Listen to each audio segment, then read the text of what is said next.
Are you ready for this, folks? Wednesday night, and it's time for the Through the Black Fun Time Hour. And hey, guys, thanks for everything. Thanks for everything you do. Thanks for all the support. Thank you for the prayers. You know what? Weeks like this, we covet those prayers. It's been a great week, but it's been a challenging week. So I've got crazy things happening in my family life, good things, and crazy things happening in the ministry life, good things and challenging things and warfare and all that stuff. So I'll tell you what, I am just glad to be upright tonight. And I fought through some crazy rain driving home tonight. And I got back about an hour ago, and yeah, here I am. We're going to have a great show tonight. Hey, bringing back our good friend, Greg Reid. Let's bring him on in here. Dr. Greg Reid. Hey, I'm turning the show over to you, my friend. All right, I'll be back in about a half an hour. Okay. Guys, between Greg and I like what you said. I said, "How you doing, Greg?" He said, "I got about 2 brain cells to rub together." So throw my brain cell in there, and we got 3, and then we're gonna have a good show tonight. So hey, folks, just a reminder: Freedom Encounters are happening, and we've been doing a lot every week. But one thing we're running into lately is we're having some no-shows. So if you can't make your appointment, just if you could just cancel it, let us know and we'll cancel it. But we want to help you. Has a dark door been opened up in your life? You can go to throughtheblack.com and you can set your own appointment. And when that happens, you can choose whether it's a Zoom call, a phone call, or if you live close enough to Mansfield, Ohio, we can meet you in person. We have a church where we can meet you. 2200 Bedford Boulevard. Guys, we want to pray with you. We want to see people set free. There are people struggling in all kinds of stuff that need guidance, and we have that experience, and we want to help you with that. We want to pray with you and encourage you and see you break strongholds and break curses and that sort of thing. People are calling us for all kinds of stuff, and mostly believers, mostly Christians that just need help and they don't know where to turn, and we can help them. So we can help you. So anyway, that's what's going on. We got some conferences coming up. Don't forget about Go Therefore coming up. And yeah, that's going to be a blast in less than a month and a half, I guess. Wow. So July 25th and 26th, and you can kind of roll down through there, see what's see who's going to be there. And yeah, it's going to be a good time. So and I don't even know everybody's going to be there yet, but what do we got? Okay, yeah, get registered there. So, and gothereforeconference.com is the website, so you guys can check that out. Greg, there's other conferences coming up. Okay, here we go. Dr. Sherry, Derek Gilbert. I don't know who that guy is, but he looks really smart. Vicky Joy, Sharon Gilbert, Kenny C. There we go. Dr. Carl Gallups, David Heavener, and yours truly, Casper and Pastor Casper and Mike Spalding. Greg, do you know Pastor Casper? Yes, I do. What a great guy. Pastor Casper, he knows everybody, doesn't he? He does, yeah. Yeah. Yeah, we did a little podcast just recently, and he definitely appeals to my British side quite a bit. He's a fun guy. So, guys, yeah, we it's been a while since we got to hang out, Greg, but of course, saw your presentation. Very good, very timely presentation at the Strangeland conference. Oh, thank you. What's been going on in your life? Let's start there. What's the latest update? What are you into now? You're always into trouble. What kind of trouble are you Of into now? course. Well, still kind of looking into some of the local shenanigans that are going on, and we just recently there's a local bar that's kind of risen out of the middle of downtown El Paso that's kind of strictly a bar for sophisticated Satanists and their friends, and it's just you go into the bar, it's total brass and glass and high tech, and it's got big Baphomet it here, and you got Santa Muerte over there, and have little Ouija boards at all the tables, and yeah, that's kind of party. That's kind of it's a business that's partnering with another one that's kind of an antique occult ritual shop, which replaced a place we had. We had a place here for nearly 15 years called People's Emporium. There was a two-story, all you could ever want to get in the occult you could find there, and it was just really creepy. And then the chief of police bought it at some point, and it's out of business. But now we've got this other place running. It's smaller, but they're having public rituals nearly every ritual date on this satanic or Wiccan calendar. They're having big to dos at the park and stuff. So people are really kind of getting re-involved in all of that stuff. It's always something, isn't it? It's always something, and Yeah. yeah. So I'm trying to see where that's going to go. I've been working hard to actually. This is kind of first news flash. Um, the book that I've worked very hard on over the last several years, Diary of a Devil Hunter, um, is getting pulled from the shelves at the end of the week, Okay. and because it's gotten picked up by a publisher, and it's going to be re-released with another name, another title in September. Okay. So Wow, that's exciting. yeah, I'm kind of excited about that. Um, so just continue to have our Monday night college group. We get about 15 to 23 in here on a Monday night. It's pretty cool. And I'm getting ready for the Go Therefore conference. I'm not speaking, but I'm coming up there. I'm going to have a table, and I'm just really looking forward to fellowshipping with everybody. It's like the best fellowship I have all year is when we all get together. So Well, that's going to be great that you can just come and hang out and not have to worry about doing a presentation. yeah, And no, that's exciting about the book. That book was a long time coming, and you released it last year, but it was kind of in the middle of a bunch of crazy stuff going on. And I know you had difficulty just kind of getting the word out about it the way that you wanted to. So, well, yeah, now it's going to be put out by a publisher. So, is it? Can people order it? Do they have this week, or is it too late, or what's going on it'll with that? it'll be ready to go the first part of September, and Okay, maybe we can get back on here in September, and I'll fill you in on all the details. okay, Like I said, it's a different title, and it's always difficult when you're doing a book as a writer, uh, because you get attached to certain things. The name of the book was Diary of a Devil Hunter, and I started that book in 1989 to document everything that we were doing and experiencing. And it started out, I think, when I first kind of self-published, it was maybe 60 pages, and now it's up to like 550 pages. Um, but wow. the people they're going to be publishing, we looked at the title and they said, how attached are you to the title? And I realized, look, nobody wants to be told they've got an ugly baby. So, when people start going that direction, I'm like, but I like that title. But I thought about it and I realized it probably could reach a larger audience with a different name. And it's going to tentatively be called the Satanic Panic. The truth Okay. behind the Satanic Panic. Ooh, Yeah, very good. from an eyewitness. Okay. And so that's going to be probably ready to go. And I'm thinking mid-September. Yeah, it was a funny thing with this book because I fought tooth and nail to get this thing done, and I finished it last March. I believe it was March or last February, or maybe March 1st, something like that.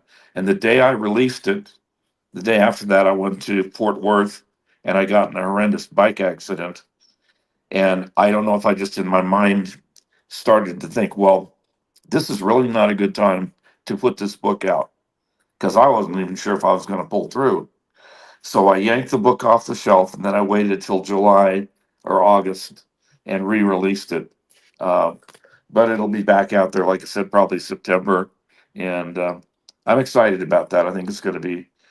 And I told the Lord because I mean, there's been a lot of life and death things over the last few years. And I thought, even if I don't live to, if I get the contract done, the book goes out, even if I'm not around to see what happens, the truth has been put out there. And I think it's a truth that hasn't been told before about the whole era when we were fighting this stuff, and Russ and myself and you guys who are all going after real ritual abuse crimes, and and then they came back and tried to rewrite the whole history. And that was the original intent of the book, remained the main intent, which was tell the truth, just tell the truth, and make it as ironclad as you can. So if they want to come back on it, they're going to have a hard time, you know, dealing with facts. Yeah. Greg, this is amazing. I love that title. I love the original title, but I like this because this is an answer. They've taken that term, that phrase, satanic panic, and they've used it as a weapon against us. So now we're taking it back and we're exposing that the satanic panic was real. And that's something I've been saying for years. Okay. Uh, what magazine, Christianity Today, just recently did a podcast series Mhm. on the satanic panic. I forget what it was called, and I just jumped on that like crazy and started sending messages in and saying the satanic panic was real, and it just complete insane. Greg, we both admit that there were sure plenty of false claims. Yeah, Okay. But that doesn't take away from the legitimacy of what happened and what it's still going on. Okay. And you talked about it, what's happening there in your town in El Paso. We've got a similar thing happening up here where I'm at, 20 minutes from where I'm at right now. They're bringing in a horror museum with all of these cursed objects. They're going to have human skulls. They have a fascination and just like an admiration for serial killers and murderers, and they have a reverence for them, like there's some kind of a sacred prophet or something like that. yeah, And yeah, it's insane. It really is. So honestly, I'm looking forward to engaging these people and sharing the gospel with them. And I mean, my thing is, this is boring in comparison to what we get to do in Jesus Christ. Okay. yeah. And they lift up these movies, and I'll be honest with you, when I was a kid, I grew up on horror movies. I loved them. But when I started training with Russ Dizdar, they were real boring to me because I saw right through them. I saw how fake they were. I saw how they were it was the fake side of it, no matter what it was. So many movies made about exorcism and demon possessed people. And it's always the same story. We heard it a million times, a weak priest and a powerful demon, and the priest is no match for the demon. But if they told the truth, it would be pretty short movie over pretty quick, because God has given us authority to trample That's on right. snakes and scorpions, and they have to obey that authority. They don't like to, and they might put up a fight, but in the end, we can cast out the demonic. And if you're listening to this show tonight, you can do the same thing with the authority of Christ.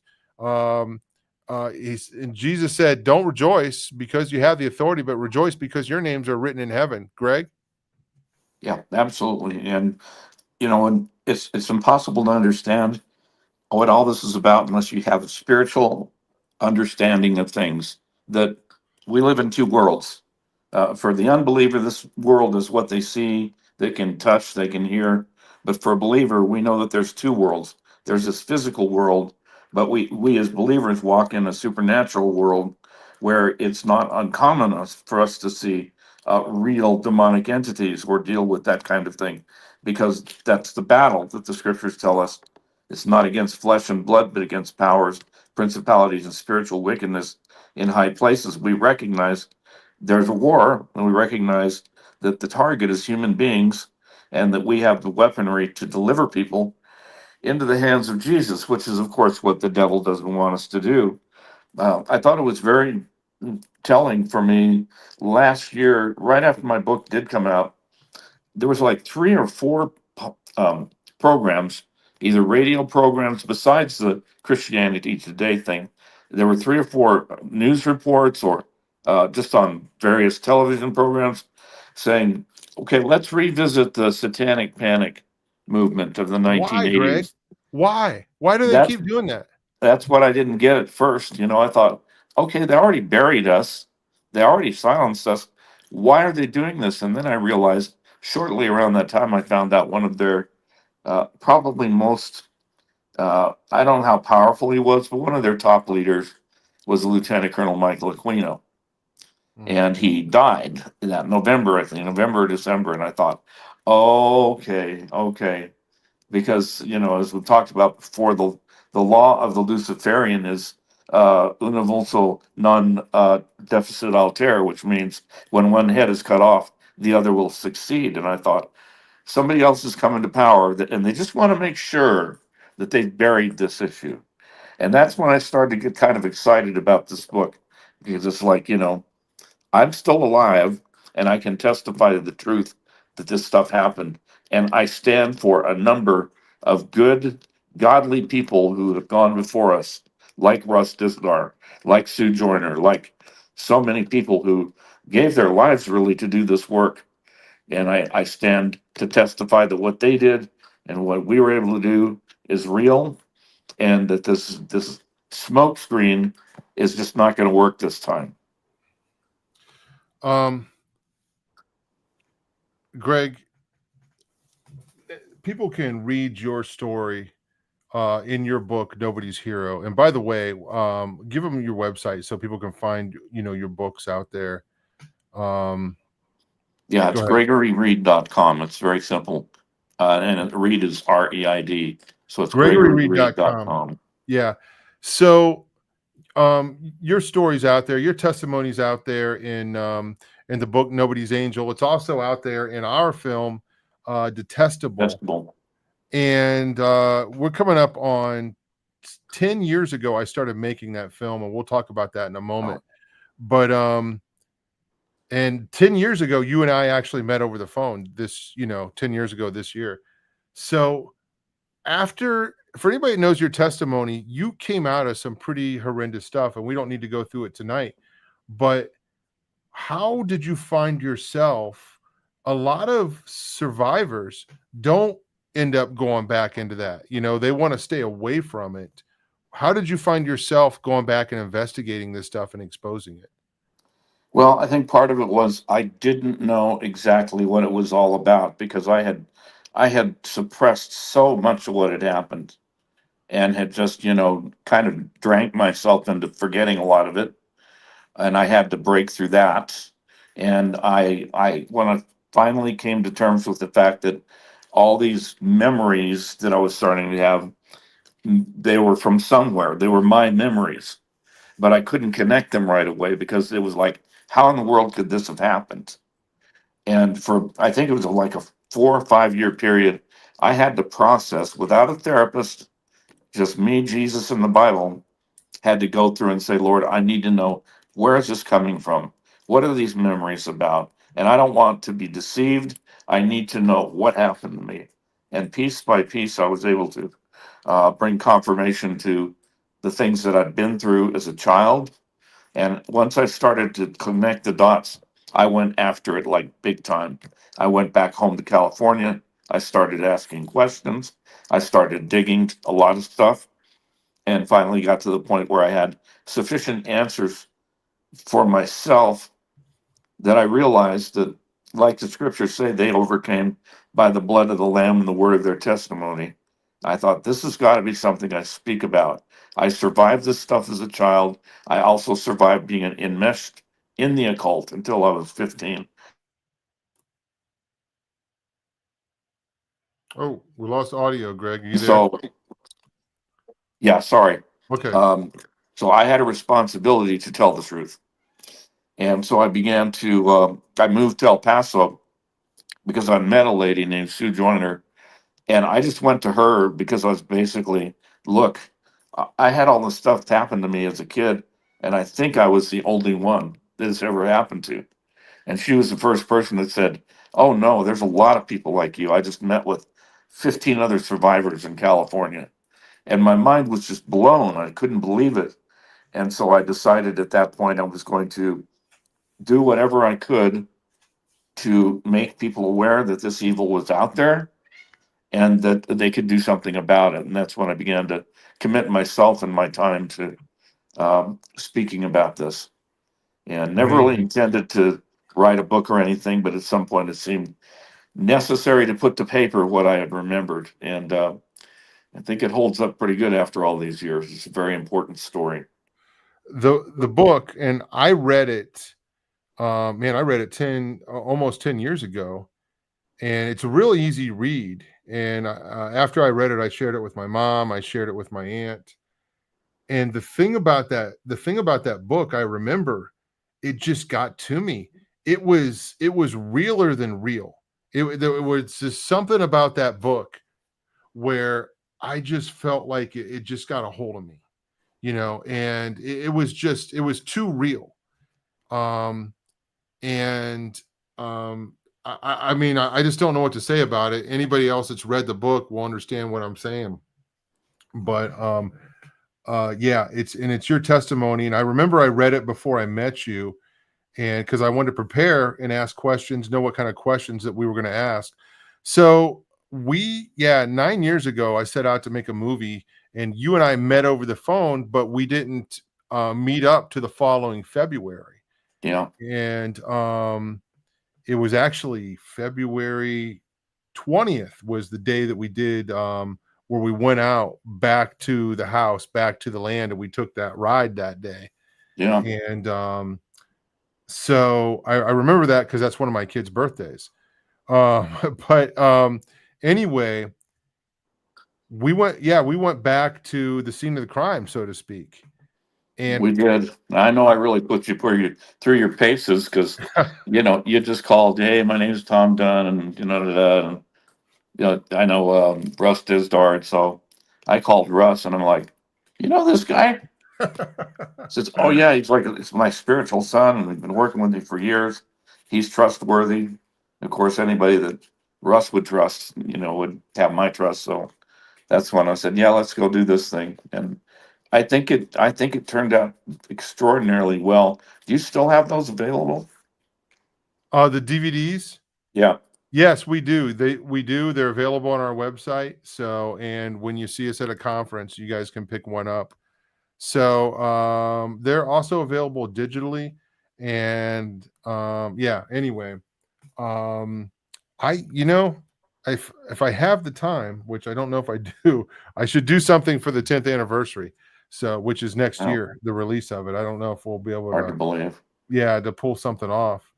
But it was it was really cool going to um California, and I remember you were driving that day, and I had just started reading this book. Matter of fact, I have the book here with me, and I had it with me then. It's Weird Scenes Inside the Canyon, and it's about Laurel Canyon, about all the crazy stuff that went in Oh there. yeah, But I was researching that, and you were driving through the canyon, you know, yeah, and I'm looking and I'm like, wow, this looks a lot different than in the book. Obviously, there's no pictures in the book, but yeah. I'm thinking about all the crazy stuff that happened in those Hollywood Hills, that nobody knows about, Yeah. from the military filming, like studio up on top that people think is up there, and just all of the crazy things that happened in the homes. Of course, the Manson, the murders were out there, the Tate house, the Polanski, that connection, and all these crazy things. But then we got to go down, I think it was, we were either on Sunset or Hollywood. I think it might have been Sunset, and we got to have lunch or something there, and that was cool, just to sit down with Greg Reid and have a relaxing lunch after everything that we had been through that day, Yeah. and just kind of take a break. I just remember that. Yeah. It was a real pivotal moment for me to be able to actually, because I'd never really taken anybody back there before. The Yeah. only time I ever went back where all this stuff happened was when I was by myself, and so it was a relief to be able to show somebody else, hey, this is where this person lived, this is what happened, and it was a tremendous a blessing for me. And now I'm looking ahead now with all the stuff that's going on with P Diddy, and I'm thinking it's the same stuff, just a different version. And the more I learn about the trial and the people that are going through that trial, this is the same stuff. Some of it appeared to be ritualistic, some of it was strictly for pornography. Um, and now they're finding out there's probably tunnels. Duh. I mean, you remember the whole McMartin daycare case where the children talked about being taken through tunnels. Well, yeah, we talked about it a long time ago, and then everybody said it doesn't exist, but they're finding all these tunnels. If I haven't vetted all the information out, but there was some information that some of the tunnels led to other famous Hollywood actor and actresses places in the Hollywood Hills that got destroyed by the fire. I thought, well, that's kind of interesting, and still trying to figure out. Somebody said that there are possibilities that there were tunnels that led from the Playboy Mansion up to some of these places. And I'm like, why does any of this surprise us? We told I people had about heard this that. 30 years ago. Yeah, I had heard that, and I don't know where Jack Nicholson lives, but apparently he lived close to the Playboy Mansion. They said that there was a tunnel from his house to the Playboy Mansion, and Yeah. somebody had leaked some blueprints years ago. I don't know if they were legit or not. I mean, it's hard to trust anything, but I saw it released out there, and they looked real. I will tell you that. But anyway, and I studied those things. And you talked about the McMartin preschool. We actually have, and it's available online as well. There is a archaeological dig study out there, that you can look up, and you can look at the PDF online. It's available, and it shows how they went and they did an archaeological dig, and they could tell that the ground was disturbed and the soil was different in different areas where tunnels have been filled in, like the kids said that they were. So anyway, that was the biggest case in California history at the time. Yeah, and the Um, most expensive in criminal history. And yeah. I'm still I inherited a lot of my friend Lauren Stratford's papers recently. She was a survivor that they silenced, and one of the things I found in her files was the actual photo that was taken of a child's paper plate with a pentagram on it, Mm, and it was found in the tunnels. So yeah. they buried the whole thing, of course, which they always do. But eventually, this stuff's still going to come out in one way or the other.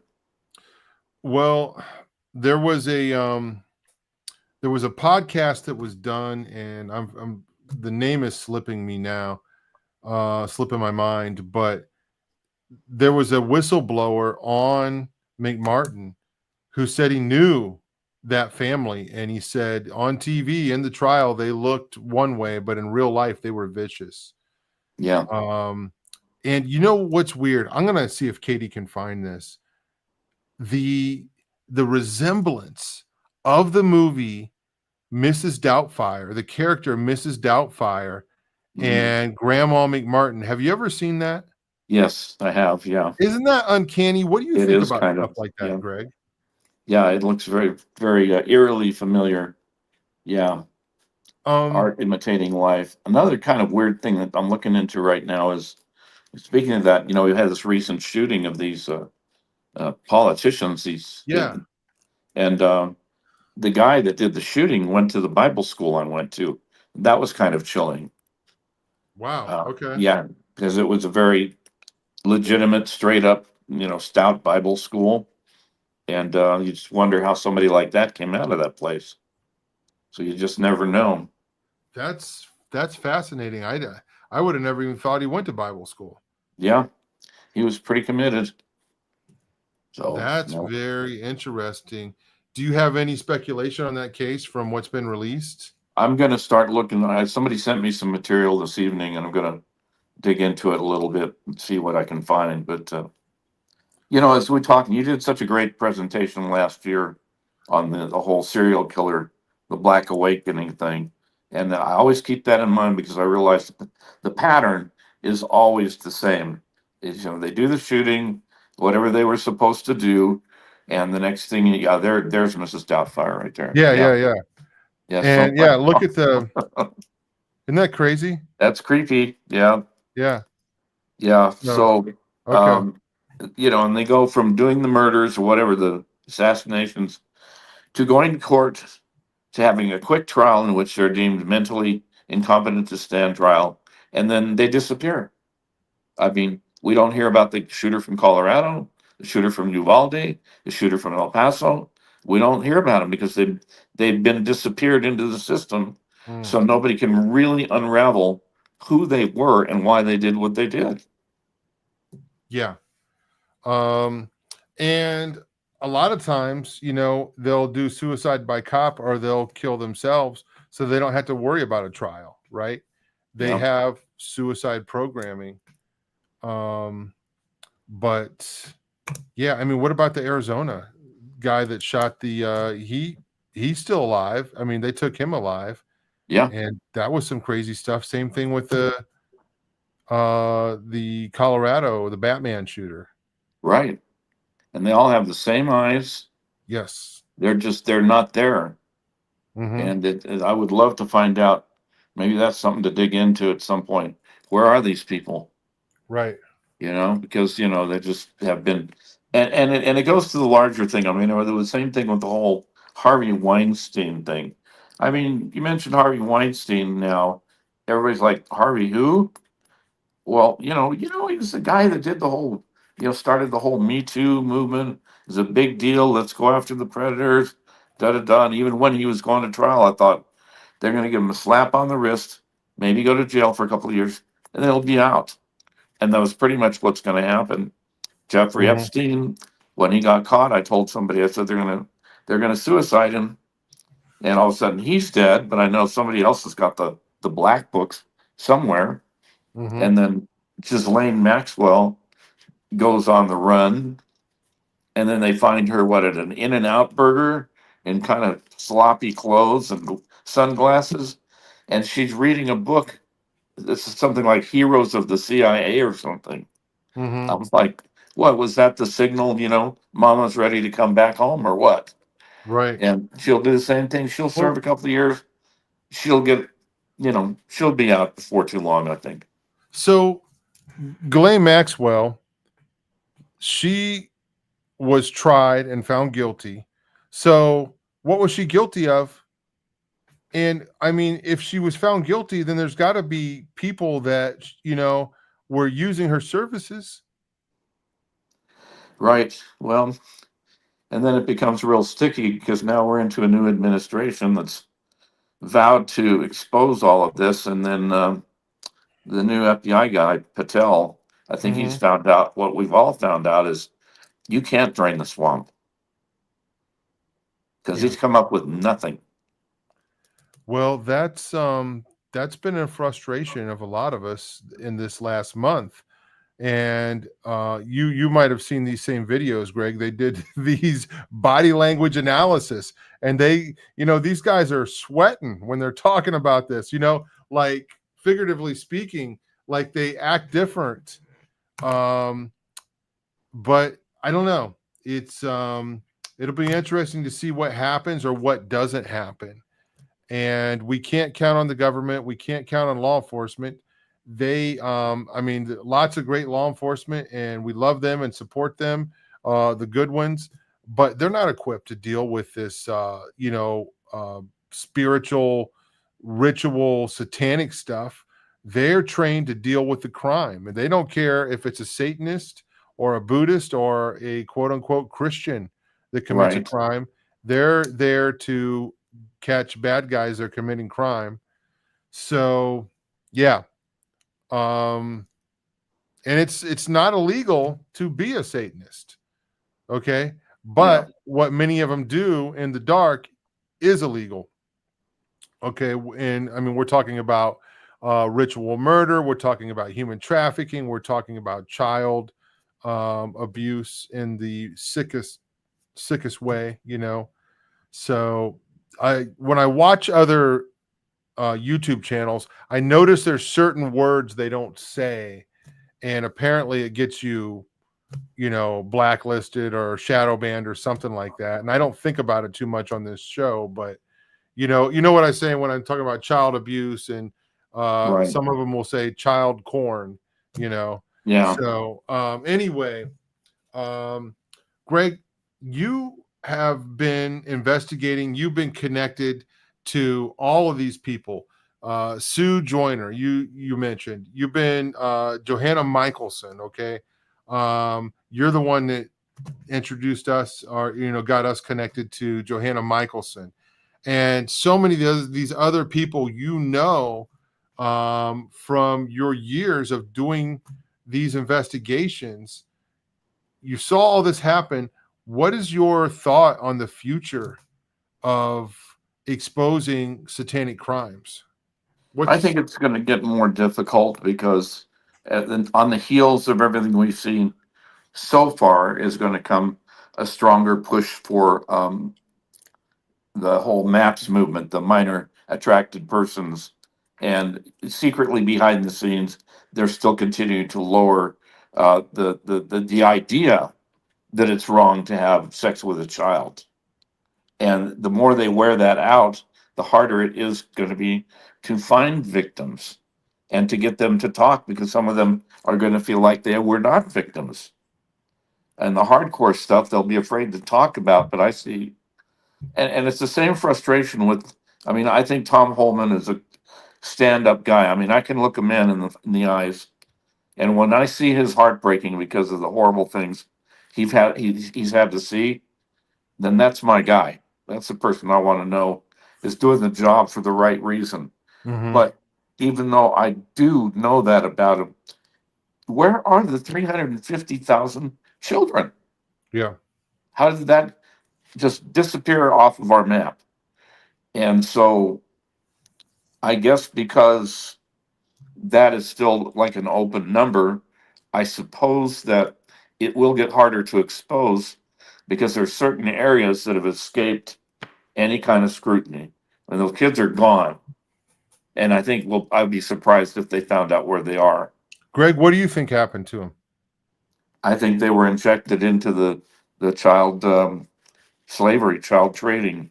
Mm-hmm. There was some speculation, though I can't prove it, but my sources say that most of those children came through here in El Paso, and they were with other adults, and they were taken outside of the city. We've got our own tunnel system, and they were taken outside of the city where apparently there's, if my intelligence is correct, and I trust these people, we have several dismantled or defunct silo Titan missile sites, and they're abandoned, and that's where they're keeping these, where they take the children and the adults, and then they separate them from there and take the kids wherever they're going to take them across the country. I mean, once you've lost that second door, then you're not going to find them.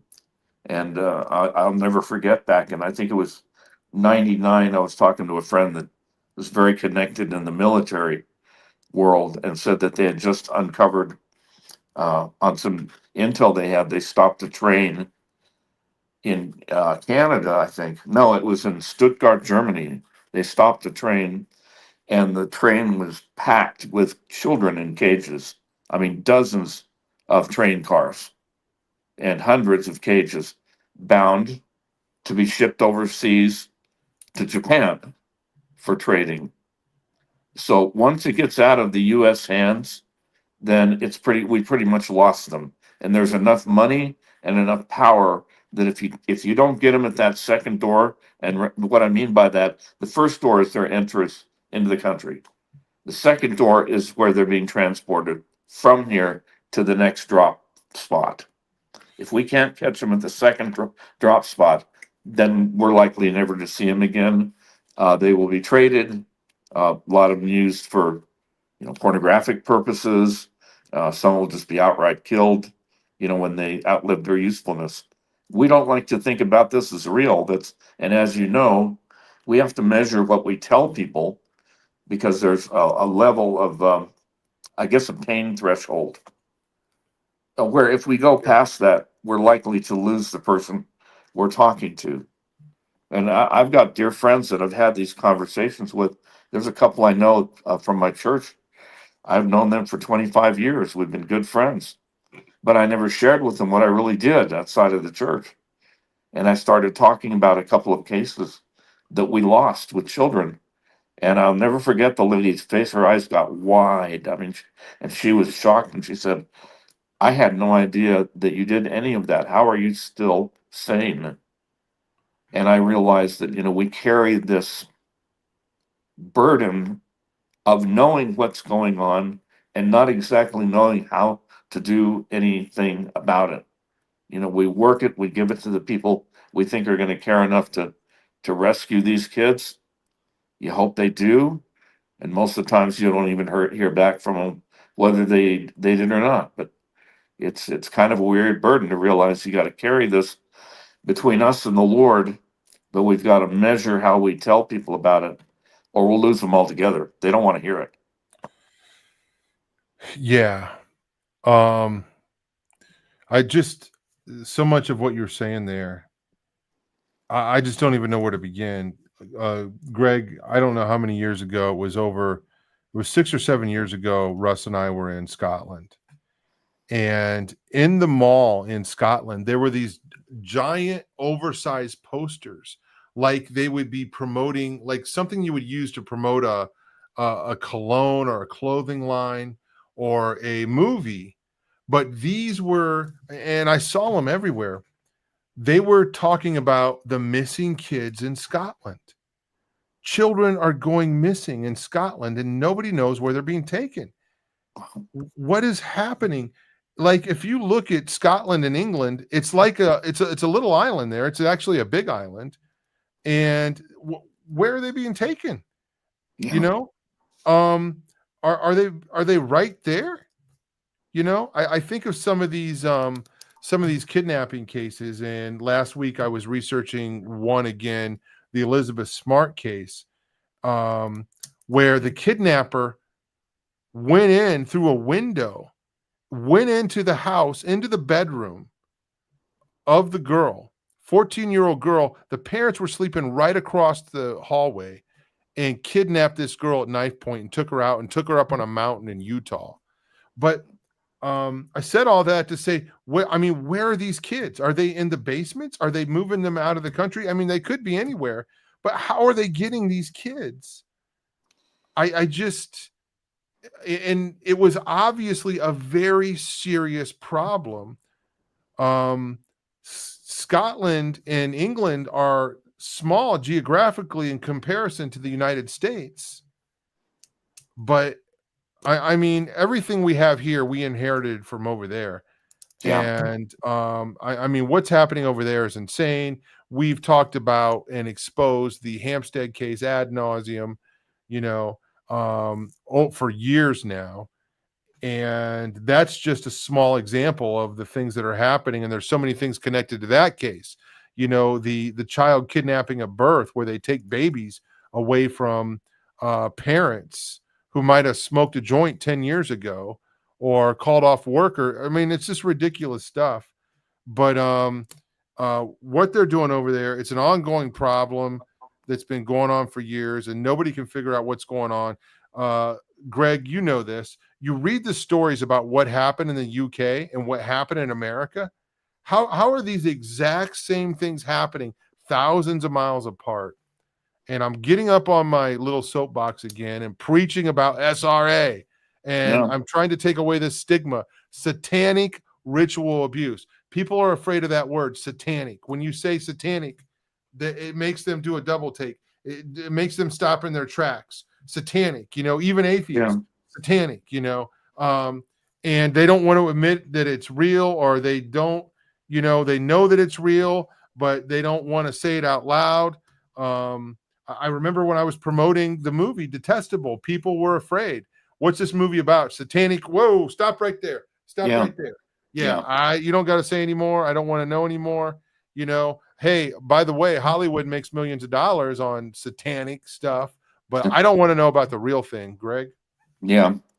Yeah. It's easy to fictionalize it all, and we go into, I guess they call it, what is it, something dissonance? What do they call that? Cognitive dissonance. Cognitive dissonance. When you face with the real stuff, it's like, well, no, I just didn't even hear that. I don't know what it was they said, but I didn't hear it. And that's the difficulty for us, is that knowing that it's going on, and it's going on because it's been organized in one sense of another for, I don't know how long, 100 years, maybe more. I don't know. But there's a bloodlust machine that counts on the torture and blood of innocents to maintain their power, their prestige, whatever. I don't really care what law enforcement thinks about that, or whether they think it's real or not, because at some point you have to face the reality of it and then do something about it. And I think it was probably one of the more difficult things I have had to face, and I'll try to dumb it down as much as possible. It's kind of hard, but I guess there was a girl in New York who kept going to the police about babies being sacrificed. She went there for months and months and tried to tell them, you've got to save the babies, that they were being hung up on meat hooks over the Hudson River. And police didn't listen to her. She finally disappeared. And within a couple of weeks, one of those little bodies floated to the top of the river. And I was forced to see that photo and to know that that innocent baby had been butchered by evil. And that's when I just said, Lord, why do you show me this if there's nothing I can do about it? Yeah. And that's when I just kind of doubled down and said, I don't know, whatever I can do, whatever doors you can open for me, let me do that thing, because you can barely live with the fact that this stuff continues to go on, and that we're not really as well intentioned as we all are.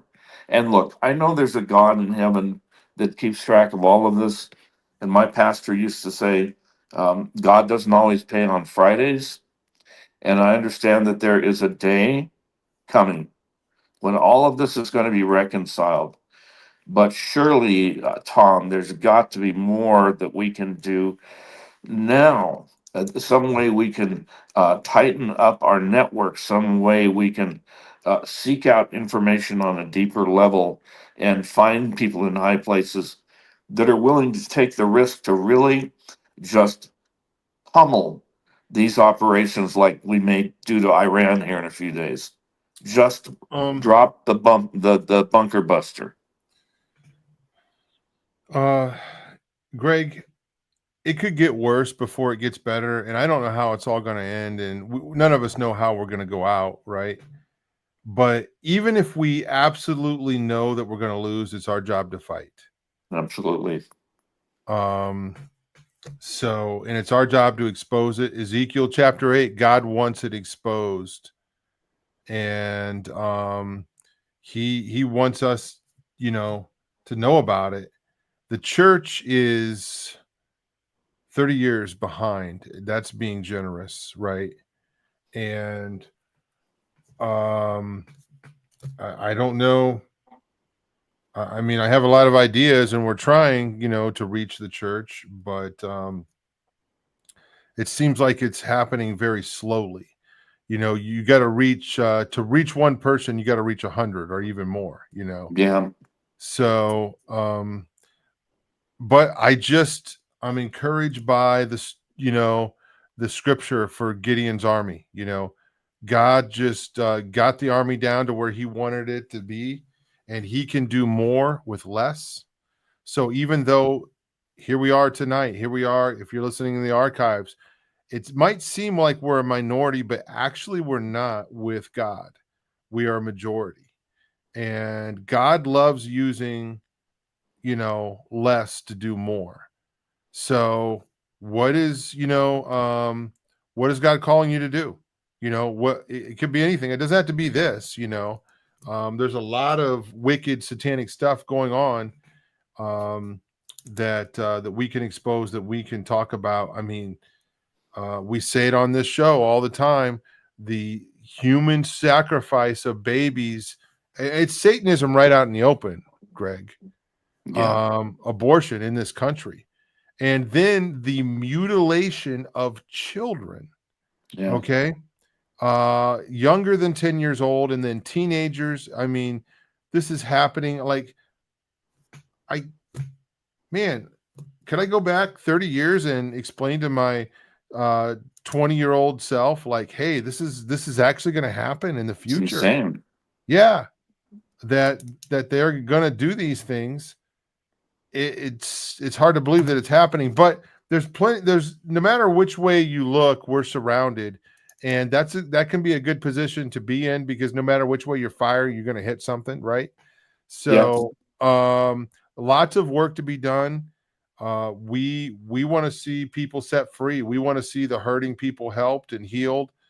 And we know that through the healing power, the blood of Christ, that can happen.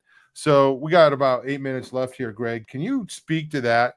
The importance of relationship with Christ and what that meant to you, healing you through what you've been through. Well, for me, there would have been absolutely no healing without Christ. I was as lost as a 14-year-old boy could be, and I felt as hopeless and helpless as a person could possibly be. There was literally no way out by any human means for me, and I was just within, I don't know, inches pulling the plug. I couldn't handle the pain anymore. And I was like every other child that's been abused throughout their life. You just want the pain to stop. And I know there's probably a lot of suicides out there, particularly with young people, that never had a chance to deal with that pain. But because of Jesus coming into my life, he began to heal all of that. And it wasn't easy. It's been a long, long road. But he is the only hope. But he's the best hope. And that's why, whatever the world comes up with, whatever evil they come up with, I think the scripture is that it's where sin abounds, grace much more abounds, and that the Spirit of the Lord is going to raise up a standard against the evil. But the church has to wake up somehow to what's going on out there. And I always remember the old Keith Green song, the world is asleep in the dark, that the church just can't fight because it's asleep Leap in in the the light. light. How can you be so dead when you've been so well fed? Jesus rose from the grave, and you can't even get out of bed. I don't know Love how that many times song. that Yeah. convicted me and realized. I think at some point, may God just give us the grace to help people to understand how much Jesus needs them to be on the front lines of where the worst of the worst is happening. But that requires God to break our hearts. And it's something a lot of us don't want to do, but it's necessary. God needs warriors whose hearts have been broken in a million pieces because of the pain that's out there. Because that's the motive, that's the fire, that's what sends us out there. The scripture that moves me so many times is when it said, Jesus moved with compassion. That's got to be the call of the church. Because when you get that kind of fire, and I think very quickly, I think of David Wilkerson when he was first in New York, and David was a little guy. He came up to about here on me, but he was so filled with God's power and God's love. But God broke his heart. I remember one time he was going home at night. He told the story that he was walking close to a baseball field in a kind of a poor area, and he saw like six big kids beating up on some poor little kid and just beating the fire out of him. And David said he didn't know what overcame him, but he ran towards those kids, and he picked up a baseball bat, and he started screaming like a madman and swinging the bat after them, and they scattered to the four winds. He didn't know what he was going to do, but I could imagine his thought was, I can't just do nothing. And I think that the heart's cry for us, I know you agree with this, Tom. I may not be able to do anything. I may be able not be able to do much, but God, if there's something I can do to stop this or to heal the hurt in people who have been so absolutely destroyed, then just like the book of Isaiah, who will go for us? Who shall we send? We said, here, my Lord, send me. And that's all he's asking for, is our willingness to go. Greg, you mentioned that song "Asleep in the Light," and if nobody's ever heard it, I recommend the song. It's really just timeless. Keith Green, "Asleep in the Light," but I remember being haunted by those words. Jesus rose from the grave, and you can't get out of bed. And that there was a time in my life when my priorities were not right, and I was a Christian and I loved the Lord, but the Lord was dealing with me, and I had to get over that, whatever it was, that self-pleasing, self-serving, situation. And I remember hearing those lyrics and hearing them in my head, and I'm like, man, doggone it, Keith Green, and not that any of us are perfect today, but when I'm doing this, when I'm involved in this ministry and we're doing what we're doing, and we're doing freedom encounters, and we're doing investigations, and we're doing whatever it is we're doing, and I'm in the middle of it, and I'm like, man, no wonder we can't get anybody to help, because I don't want to do this myself, to be honest with you. Yeah. And it's hard. And you know what? The thing about this job is you can't clock out. Yeah. You got that right. Yeah. So, oh man. And anyway, folks, Greg and we covet your prayers, and we appreciate the support and everything that that you guys do. And we feel the prayers. The prayers are real.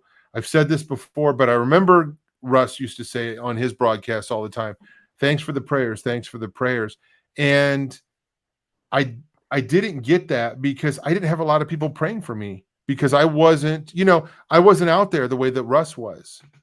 And people were sending him messages all the time. We're praying for you. We're praying for you.